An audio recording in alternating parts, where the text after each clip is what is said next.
आज हम देखते हैं है atomic mass of element. Atomic mass of element है ना। तो क्या होता है atomic mass of element? Absolute atomic mass of atom can not be measured by relative atomic mass can be known. And जो एब्सोल्युटली एटॉमिक मास होता है, जो आपने पता है कि एटम बहुत छोटे होते हैं ना।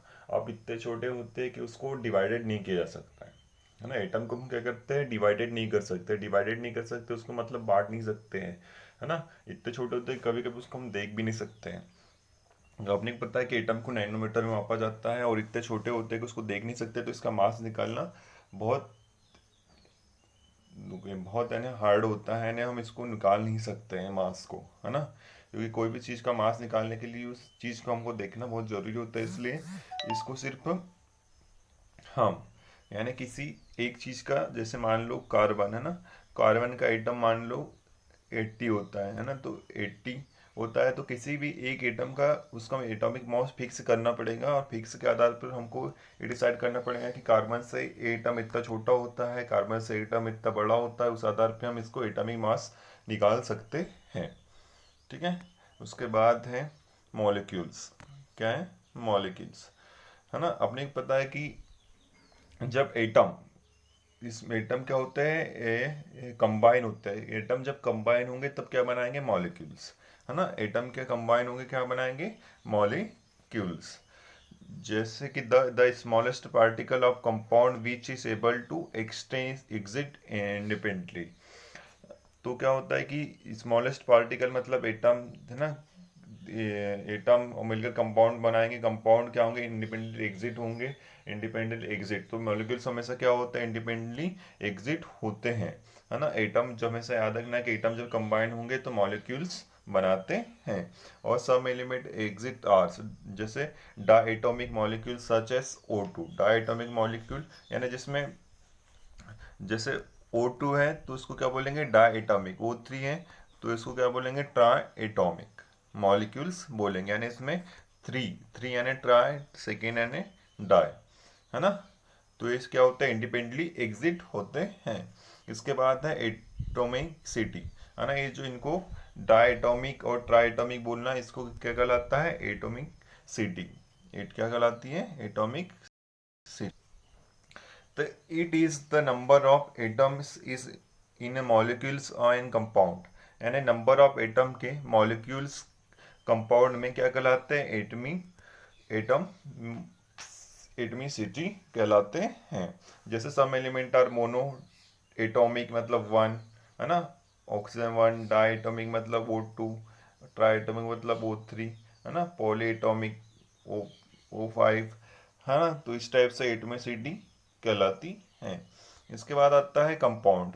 क्या होते हैं? Compound atoms of different elements combined together in definite proportion to form compound.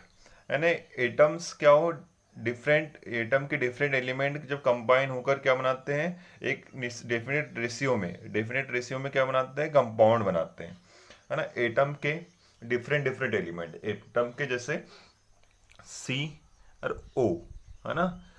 अब क्या है कि C1 है और O2 रहता है, प्लस ये क्या हो गए? कंबाइन हो गए तो क्या बना लिए? Carbon dioxide. तो ये क्या कहलाएगा? एक कंपाउंड। ये क्या कहलाएगा? कंपाउंड, है ना। एक एटम ए है और एक एटम ए है। एटम ए है ना। A1 है और A2 है। तो एक रेशियो में ये कंपाउंड, रेशियो में क्या हो गए? कंबाइन हो गए और एक क्या बनाया? नया कंपाउंड, जिसको हम क्या बोलेंगे? Carbon dioxide. तो आपको कंपाउंड समझ आ गया होगा। उसके बाद आयंस, है ना। An atom that bears a charge is called ions, है ना। जैसे आपने देखा होगा सोडियम पे रहता है प्लस, है ना।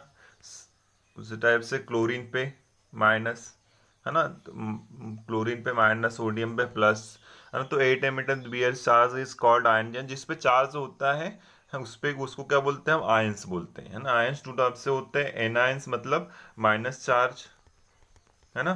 और केटॉन मतलब प्लस चार्ज। उसके बाद है केटॉन क्या होता है ना। They are positively charged ions, यानी इसमें पॉजिटिवली चार्ज होता है। दे ऑलवेज लॉस इलेक्ट्रॉन, और एक ये क्यों होता है, क्योंकि ये लूज करते हैं इलेक्ट्रॉन को and have electron less than those is natural atom.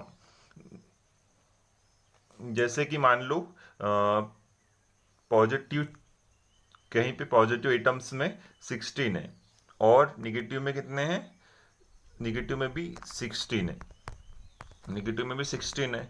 अब एक एटम इसने कहीं से अदर से लूज कर दिया, इसने एक एटम कहीं से अदर से लूज कर दिया, तो यहाँ पे 16 हो गए और यहाँ पे 15 हो गए, है ना। तो सबसे ज्यादा किसके पास है, इसके पास, सबसे ज्यादा किसके पास है, इसके पास, तो इसलिए इसको पॉजिटिव चार्ज बोलेंगे, यानी कि एटॉन। उसके बाद एनॉन या नेगेटिव गेन इलेक्ट्रॉन, इलेक्ट्रॉन क्या करता है, गेन्स करते हैं electron more then in normal atoms, normal atoms. जैसे कि मान लो इसके पास पॉजिटिव में 16 है, इसके पास निगेटिव में 16 है, निगेटिव में 16 है। अब इसने क्या कर लिया, कहीं से अदर से गेन कर लिया, कहीं से अदर से गेन कर लिया, तो 17 हो गया। तो यहाँ पे क्या होगा, कोई भी चीज क्या हो जाएंगी, एनॉन, यानी उसको निगेटिव चार्ज हो जाएगा उस पे, है ना, निगेटिवली चार्ज हो जाएगा, क्योंकि 16 है पॉजिटिव में और निगेटिव में कितने हैं, 17।